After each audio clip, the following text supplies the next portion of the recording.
하나님 말씀 마가복음 14장 53절부터 65절까지 말씀. 마가복음 14장 53절로 65절까지 말씀.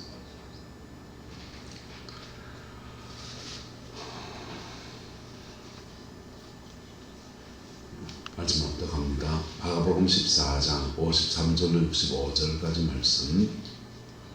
그들이 예수를 끌고 대제사장에게로 가니 대제사장들과 장로들과 서기관들이 다 모이더라.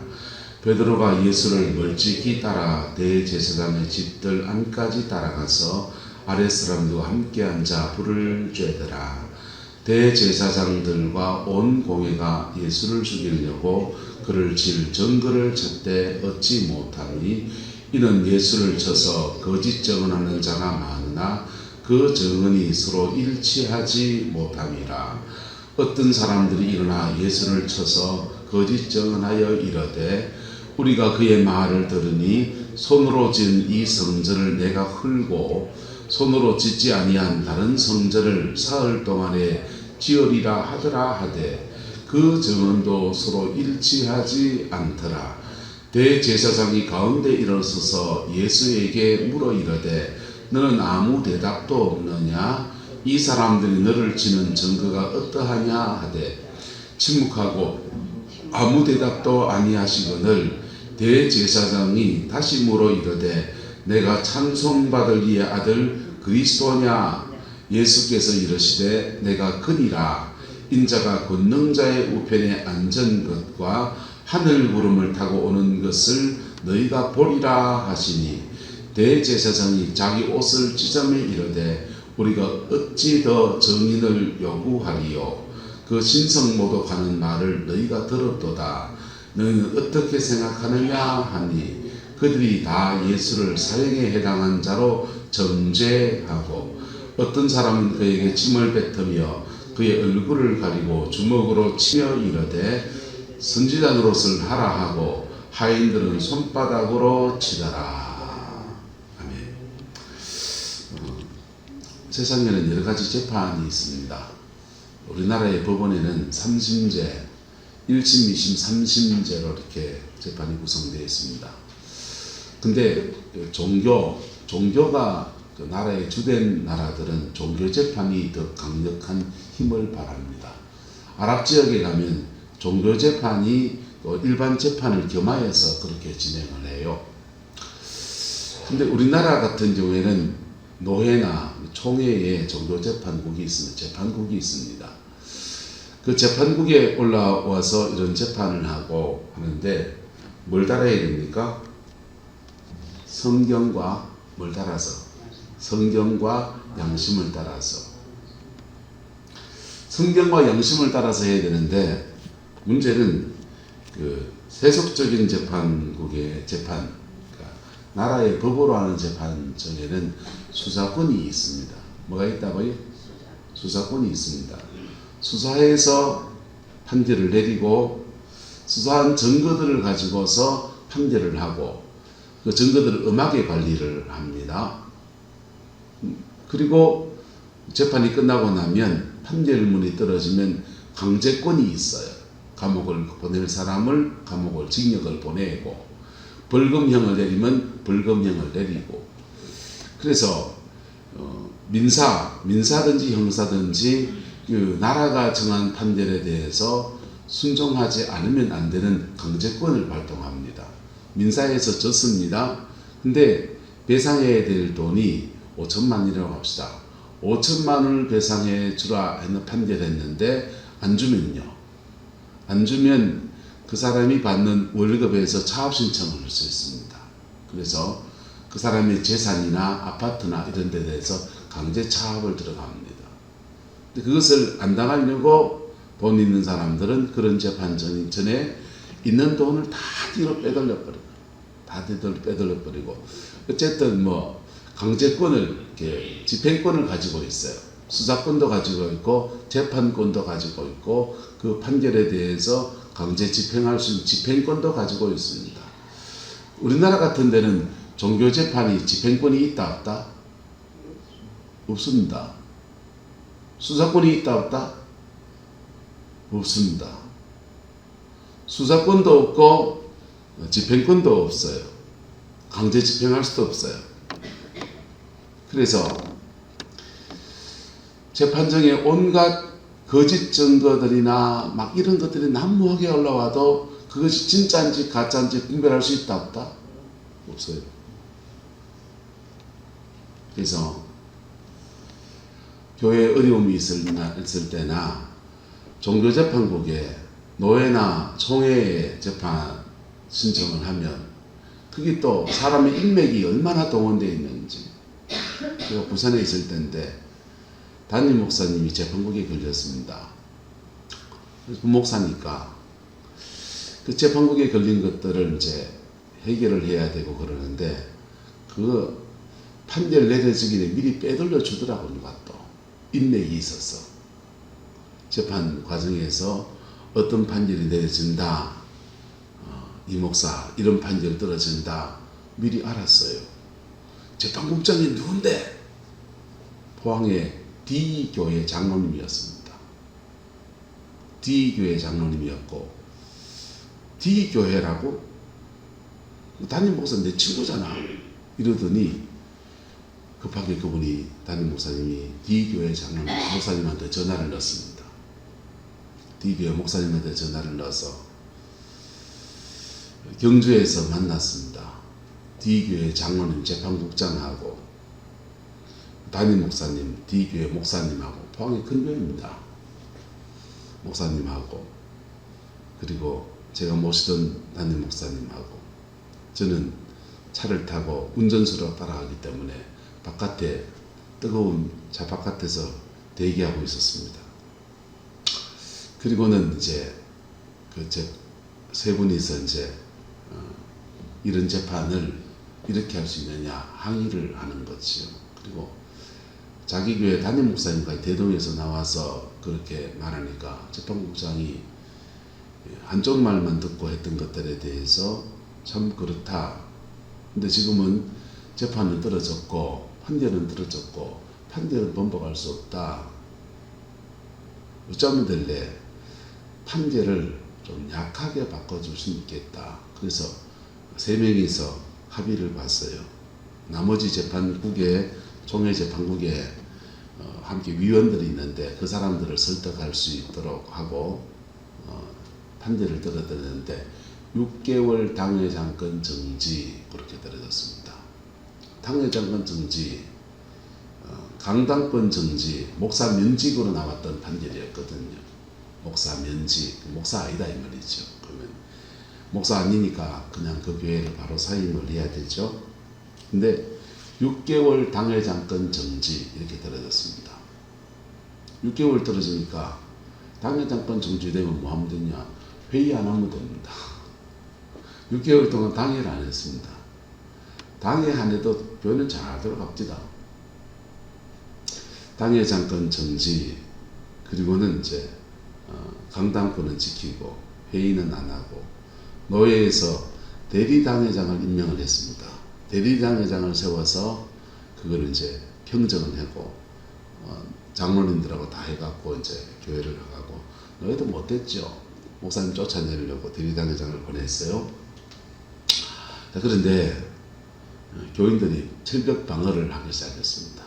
당회장, 대리당회장 오신 분이 거기에 부목사님 출신이었습니다.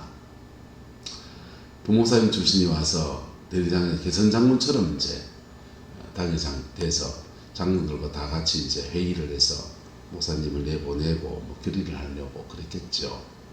그랬는데 오자마자 수모를 당하고 쫓겨났어요. 그리고는 6개월 동안 당회장권 정지 그래 됐습니다. 그리고는 6개월 지나고 난 뒤에 징계를 먹었으니까 한 가지 사안에 대해서 일사부절이 한 가지 사안에 대해서 한 가지 벌을 받았으니 그 다음에는 이제 다시 담임 목사님이 되셨죠. 그리고 은퇴하실 때까지 목회를 하셨습니다.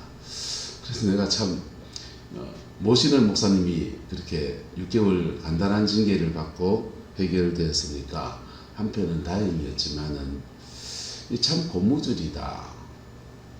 이거 참 고무줄이다. 뭐 이런 경우가 있나. 그날 당일날 300만 원이 돈이 왔다 갔다 했습니다. 제가 모시고 갔기 때문에 300만 원 돈 가지고 이제 재판국장 얼마 먹고 위원들한테 밥 한 사주고 뭐 하고 수습하는데 드는 비용이라 해서 300만 원 요구했고 300만 원 들었습니다. 돈 300만 원이면 이것도 뒤집어지는구나. 여러분, 하나님의 이름을 걸고 하는 재판 저게 미비한 것이 너무 많습니다. 사람들이 하는 데라서 온갖 교계의 인맥이 동원이 되고 이쪽에서 로비하고 저쪽에서 로비하고 그리고 세상에도 안 하는 일들이 돈 300만 원에 해결이 되더라고요. 예수님이 지금 종교재판을 받으십니다. 무슨 죄가 있는 받는 게 아니고 그들의 시기와 질투 때문에 재판정에 끌려갔습니다. 대제사장으로 끌려가는데 이분이 끌려갈 이유가 있다 없다? 없지요. 끌려가지 않아도 됩니까? 안 됩니까? 예수님의 능력 한 방이면 잡아가는 사람 다 쓰러져 버렸다니까. 그리고 잡혀가는 중에도 성령의 능력이 얼마나 강력한지 잘린 길을 붙이니까 붙어요. 또 저는 잘린 길을 붙이면 안 붙습니다. 예수님은 붙여준다니까.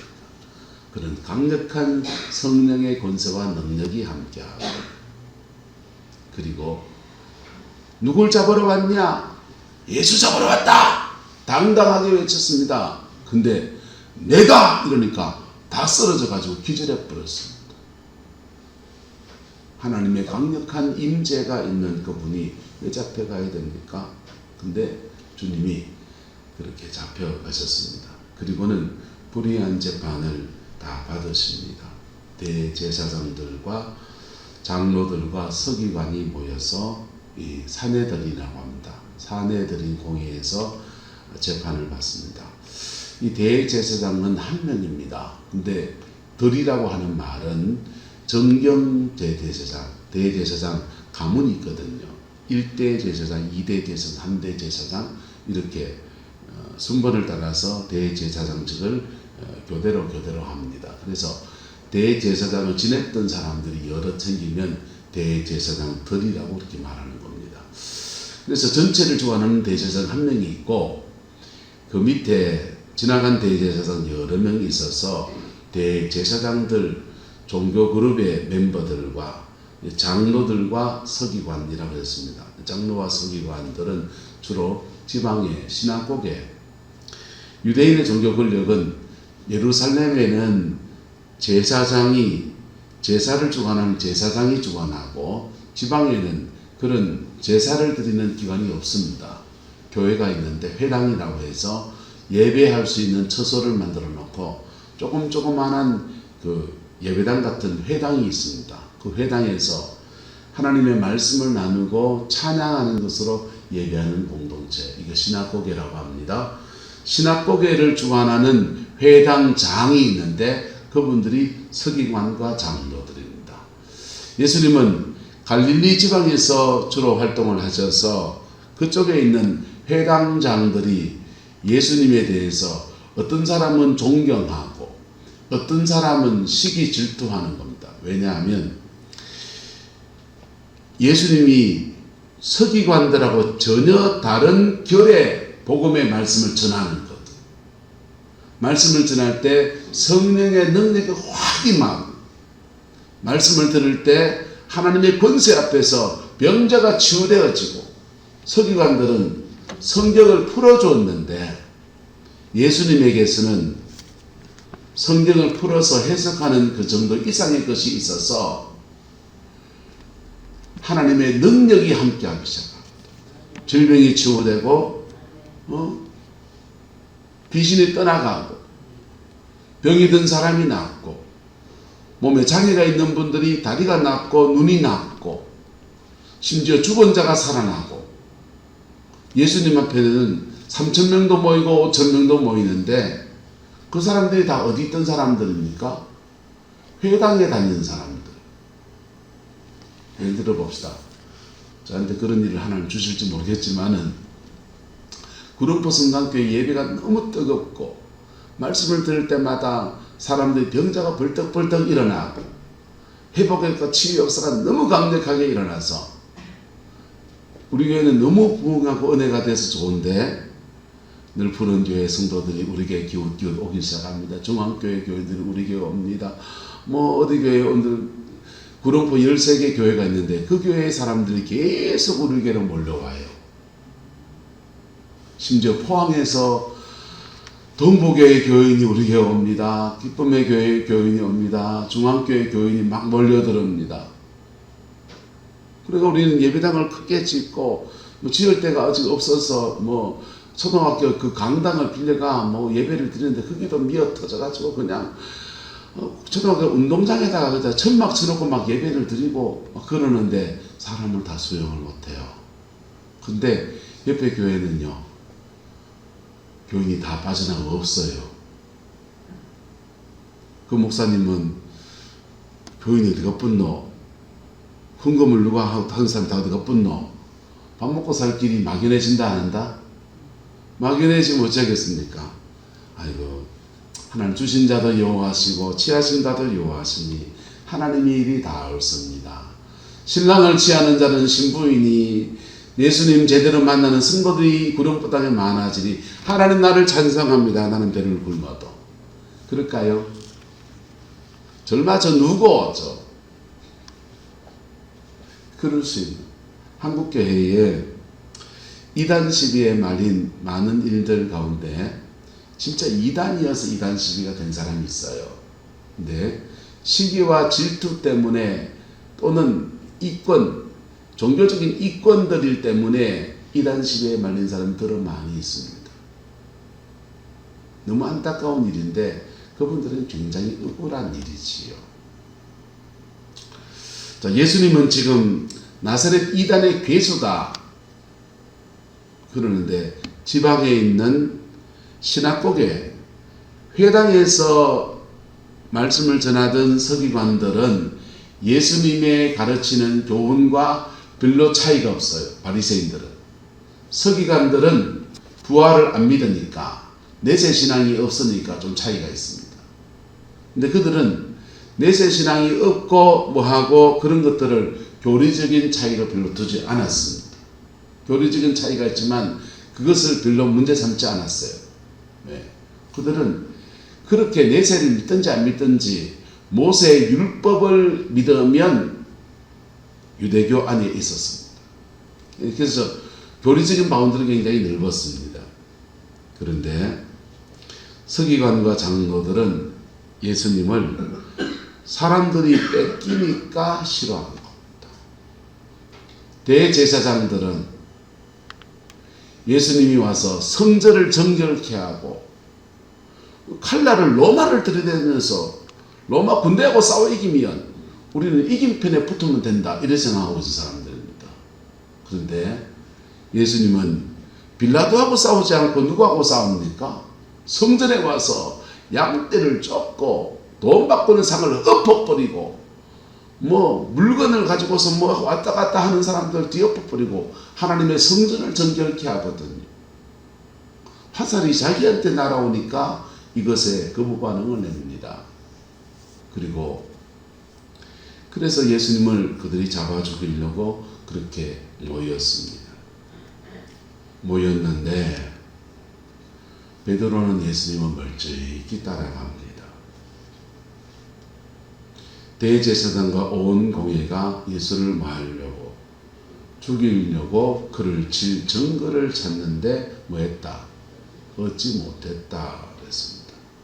그를 칠 마땅한 증거가 없을 때 하는 짓이 뭐냐?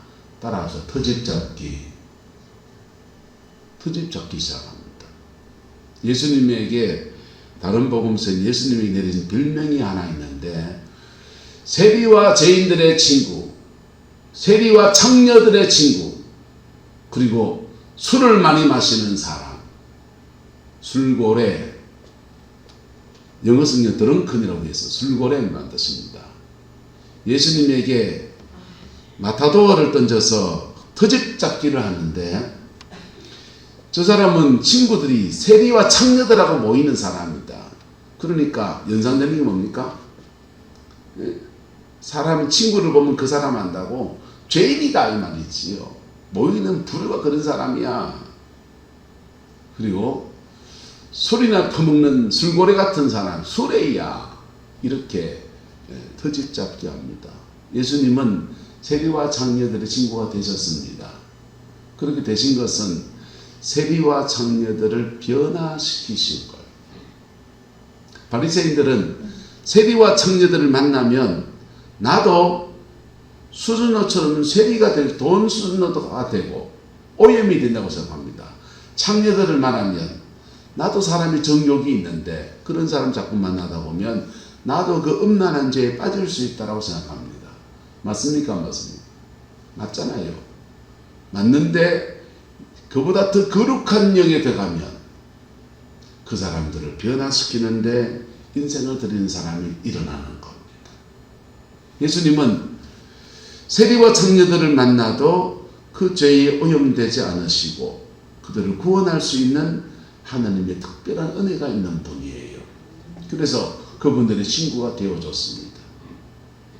유대인들은 식사할 때 빵에다가 포도주를 적셔서 이렇게 먹으니까 당연히 그들은 포도주를 그냥 음료수처럼 물 마시듯이 먹어요.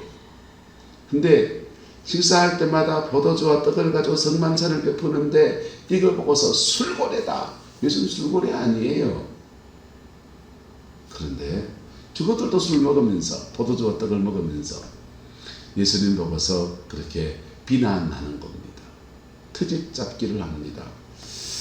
온갖 증거를 찾는데 뭐한다? 얻지 못했다.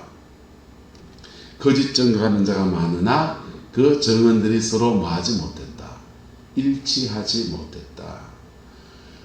그나마 들을 만한 증거를 한 사람 냈습니다. 어떤 사람들이 일어나 예수를 쳐서 거짓 증언하여 이르되 우리가 그의 말을 들으니 손으로 지은 이 성전을 내가 뭐하고 헐어버리고 손으로 짓지 아니한 다른 성전을 사흘 동안에 뭐하리라 지으리라 하겠습니다. 이 말이 무슨 말입니까? 눈에 보이는 성전을 내가 헐고 그리고 손으로 짓지 아니한 다른 성전을 사흘 동안에 뭐하리라 지으리라. 이 뜻이 무슨 뜻입니까? 우리 성광교회 건물을 헐고 그다가 새 건물을 세우는데 며칠 걸린다? 3일 만에 지낸다. 할 수 있습니까? 없습니까? 없는 얘기지요.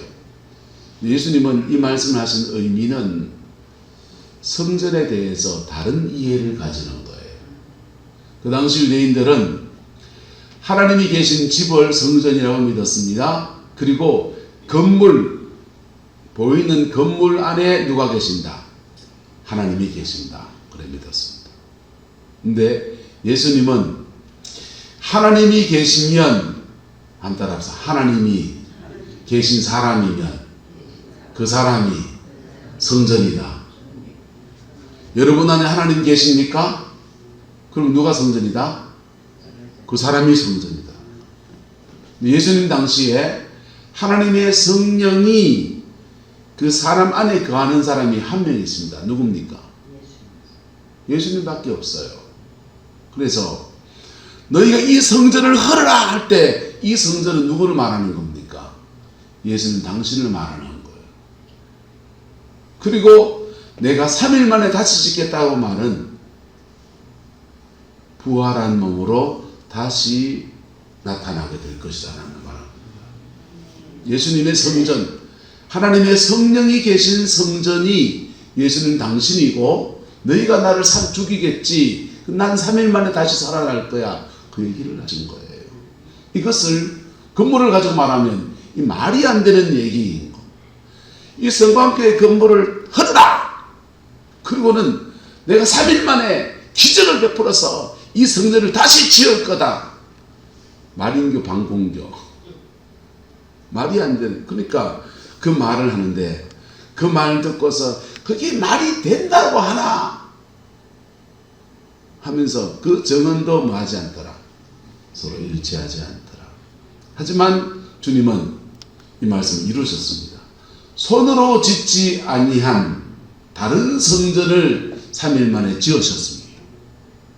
그리고 3일 만에 그 지어진 그 성전을 통해서 모든 주의 백성들을 구원하는 은혜의 보혈이 흘러나오고, 그리고 그 보혈 안에 구원의 은혜를 입은 사람들은 저와 여러분도 성전이 되었고, 눈에 보이는 건물을 지은 건 아니지만 한 사람 한 사람이 그리스도의 몸이 되어서 성전이 된 것입니다. 옆 사람을 축복합시다. 당신도 나도 하나님의 성전입니다. 문제는 그 성전 다음을 회복하는 것은 이제 연단이 필요하지만, 그래서 성령이 우리 안에 이렇게 얼마나 거하느냐에 따라서 성전 다음이라는 것들이 세워집니다. 주님은 어쨌든 그 말씀을 이룹니다. 그 정언도 일치하지 않으니까 답답하니까 대제사장 지도자가 가운데 서서 예수에게 물어 이르되 너는 아무 대답도 안 하느냐? 이런 증거 저런 증거 막 비난하는 말 술고래 아이가 세리와 청년들과 살고 말이야 저기 무슨 랍비라고 할 수 있느냐? 막 그런 얘기를 하고 그러는데 너 왜 아무 대답도 안 하느냐? 이 사람들이 너를 치는 증거가 어떠하냐?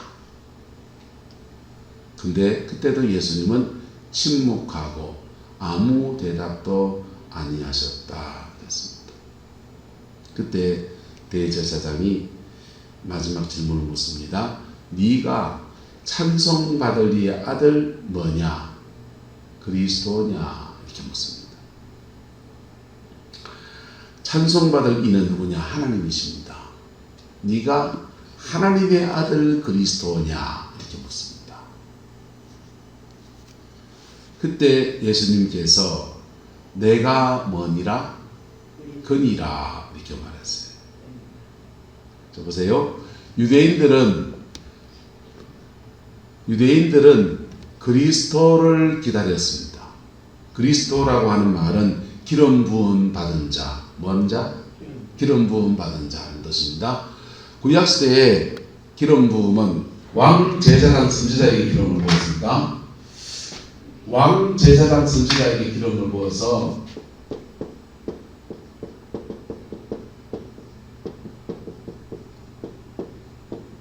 선지자에게 기름을 부어서 각각 기름 부음이 있는 겁니다. 이거는 하나님의 일을 감당하는 사람에게 성령이 임하는 걸 말해요.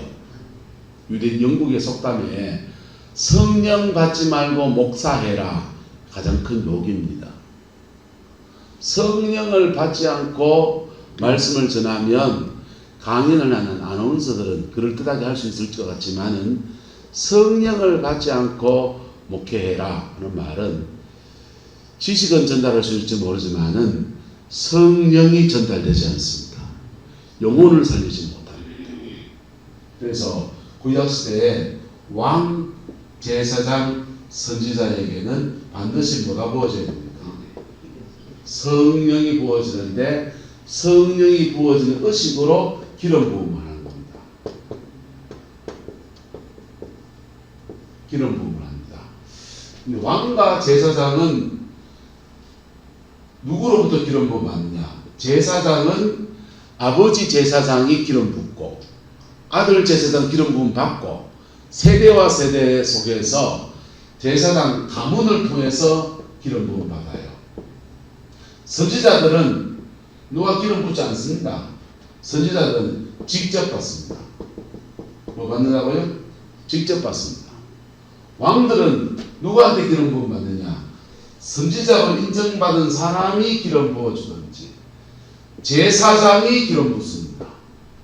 직접 기름 부음 받지는 않습니다. 그래서 기름 부음은 어떻게 받느냐? 하나님으로부터 직접 받든지 또는 사람을 통해서 받습니다. 사람을 통해서 받습니다. 에이, 성령을 직접 받아야지 사람을 통해 받으면 되나? 아니요. 성령은 사람을 통해서 받습니다. 하나님은 직접 보기도 합니다. 그런 게 어딨노? 하기는 다 해요, 의식으로. 교회 안수주사 왜 세웁니까? 안수주사 말이 뭐예요? 안수받은 집사라는 뜻이에요. 안수가 뭡니까? 사람을 통해서 기름 부음이 왔다는 겁니다. 목사 안수. 목사 안수 왜 받습니까?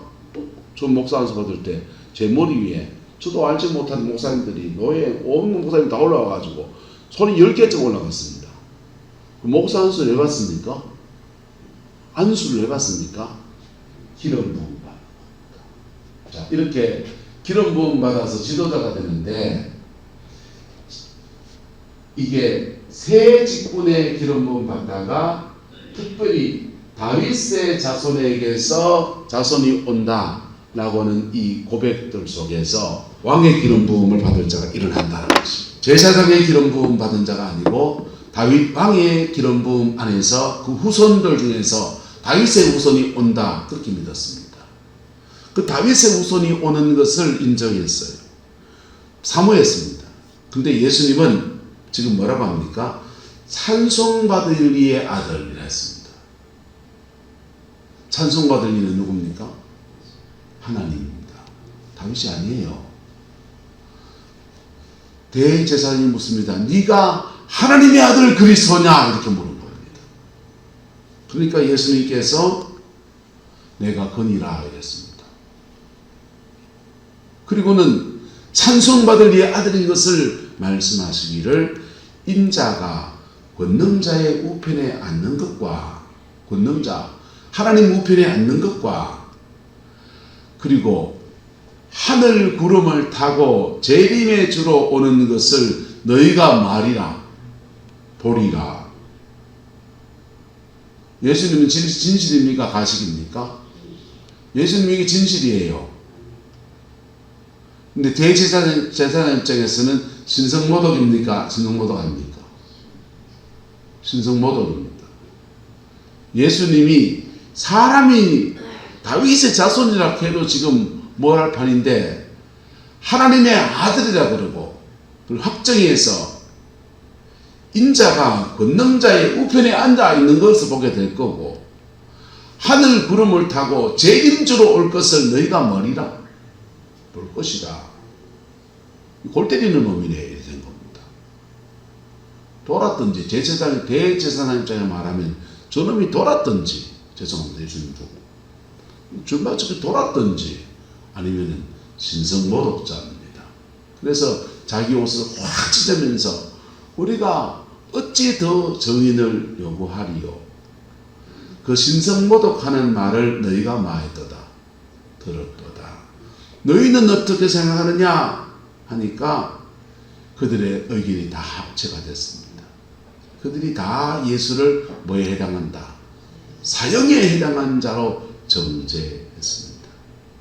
어떤 사람은 그에게 침을 팩 뱉으면서 그의 얼굴을 수건으로 가리고 주먹으로 쭉 패면서 선지자 노릇을 하라. 하인들은 손바닥으로 예수를 뺨따기를 때리고 궁지를 때리고 허리를 짚었고 그랬다 이거예요. 근데 예수님이 이 말씀은 진리다 진리 아니다. 진리입니다. 예수님은 왜 이 말을 하셨을까요? 안 하셔도 될 텐데 왜 이 말을 했냐 하면 예수님이 그게 맞기 때문에 그랬고 두 번째는요. 인자가 권능자의 우편에 앉는 것은 십자가의 죽임을 당하시고 부활하셔서 성천하셔서 권능자 하나님의 우편에 앉아서 지금도 우리의 죄를 사하기 위해서 그 은혜를 선포하시고 중보하시는 역사 이룩하는 것들을 앉는 것들을 보게 될 거고 그리고 유대인들은 언제 돌아오게 되느냐? 마지막 때 돌아옵니다. 마지막 때 돌아옵니다. 지금 마지막 때입니다. 유대인들이 대거 예수 그리스도가 메시아다 돌아오기 시작했습니다. 그래서 재림의 때에 하늘 구름을 타고 재림하시는 그때 너희들이 지금은 모르지만 그때는 보게 될 것이다. 그 얘기 지금 예언적으로 해주고 계십니다. 주님은 불의한 재판을 받으십니다. 하지만 불의한 재판정 안에서도 예수 그리스도의 본인이 해야 될 그 여정을 걸어가시고, 어떤 일에는 침묵하시고, 어떤 일에는 자기의 할 말을 대답하시고, 그리고 십자가의 그 길을 걸어가셔서 너희가 이 성전을 헐라 내가 3일 만에 다시 일으키리라 라고 약속하신 말씀을 당신의 몸으로 이루셨습니다. 그리고는 오순절이 되었을 때에 저와 여러분들에게도 생명을 주셔서 예수 안에서 죄사함을 주고 거듭난 성령을 부으셔서 생명을 주셔서 저와 여러분도 하나님의 성전으로 삼으셨습니다.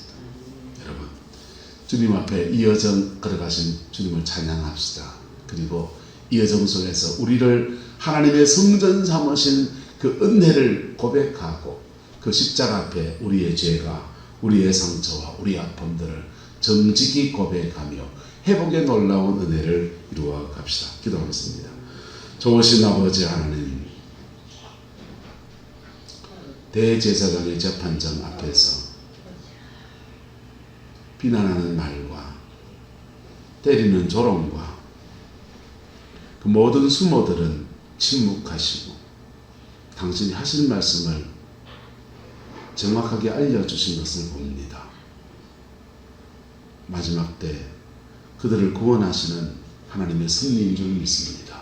또한 자기 육체를 통해 찢어심을 통해 온 인류를 구원하시는 하나님의 성전됨을 이루어내신 것들을 봅니다. 주님, 이 은혜가 오늘 이 새벽 기도하는 저희들 모두의 것이 되어지게 축복하여 주옵소서. 우리 죄를 사하시는 주님의 은혜가 머물게 하시고 우리 죄를 사하고 보혈의 피로 씻으시고 성령으로 채우시는 아름다운 역사가 이 새벽에도 일어나서 주의 백성 모두가 하나님의 성전으로 온전히 세워지게 축복하여 주옵소서. 여호와께서 함께해 주시기 원합니다. 예수님의 이름으로 축복하며 기도드리옵나이다. 아멘.